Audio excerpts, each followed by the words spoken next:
we believe is the need to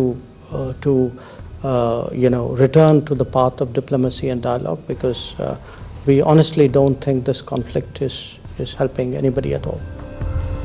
भारतीय विदेश मंत्री एस जयशंकर ने साफ साफ कह दिया है कि ये संघर्ष किसी की भी मदद नहीं कर रहा है। एस जयशंकर का ये बयान क्रीमिया में यूरोप का सबसे लंबा पुल विस्फोट से उड़ाए जाने के बाद आया है और विस्फोट के बाद से ही यूक्रेन और रूस में जंग फिर से काफी तेज हो गई है। इस बीच भारत के विदेश मंत्री एस जयशंकर ने मंगलवार को कहा कि बुनियादी ढांचे को निशाना बनाना और आम नागरिकों की जान लेना दुनिया के किसी भी हिस्से में स्वीकार नहीं है। In any situation, you're partly shaped by your impressions which are inherited or which pre-exist.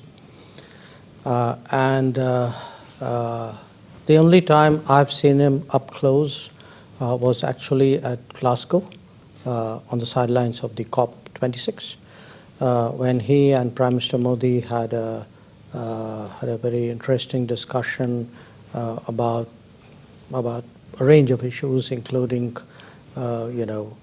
business cooperation, investments, trade. What could Ukraine do to build up its relationship with India, because it wasn't really as substantive as it could be. That was my first impression. I must also confess I've really not focused that much on the individual leaderships of different countries in that part of the world, even though I'm very familiar with that part of the world, largely because we've never had a crisis, or we've never had the stakes out there to be that intensively engaged.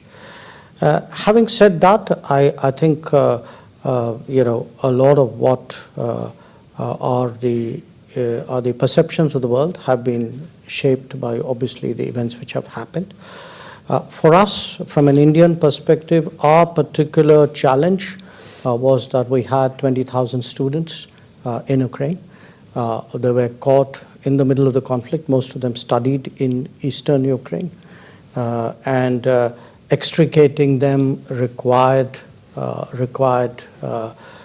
not just diplomacy in the normal sense, but actually having Prime Minister Modi call up Zelensky, call up Putin, engage me talking to Kuleba and to Lavrov and at various other levels.